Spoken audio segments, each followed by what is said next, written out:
La première grande expérience spirituelle est l'amour. Mais ce que j'ai contre toi, c'est que tu as abandonné ton premier amour. Apocalypse 2,4. Nous rencontrons à Éphèse des personnes qui possèdent tout ce qu'un croyant pourrait avoir. Les versets 2 et 3 déclarent: Je connais tes œuvres, ton travail et ta persévérance. Je sais que tu ne peux supporter les méchants, que tu as éprouvé ceux qui se disent apôtres et qui ne le sont pas, et que tu les as trouvés menteurs, que tu as de la persévérance, que tu as souffert à cause de mon nom, et que ne t'es point lassé. 9 qualifications sont mentionnées ici que les premiers croyants professaient extérieurement. Affermis dans la connaissance des Écritures, très zélés, ne tolérant aucune fausse doctrine, patients.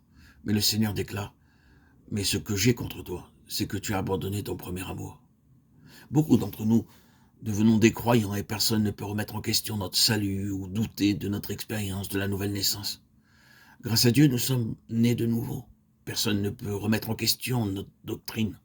Nous sommes si corrects, exacts et convenables, mais il n'y a pas d'amour.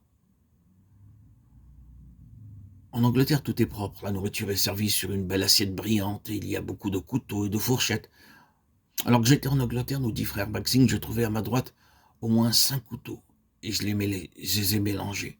Je ne savais pas avec lequel commencer. Bien qu'on m'ait répété plusieurs fois de commencer avec le numéro 1, puis le numéro 2, j'étais tellement nerveux que j'ai utilisé le couteau à pain pour prendre du beurre. Tout est si propre, la table est jolie et convenablement dressée, mais la nourriture est sans saveur. Rien que des pommes de terre bouillies, du chou bouilli et du chou-fleur bouilli. Cela a une belle apparence, mais pas de goût. Un chrétien peut être très beau, très propre, bien habillé, éduqué, mais sans amour. Le Seigneur dit: Ceci est mon reproche envers toi.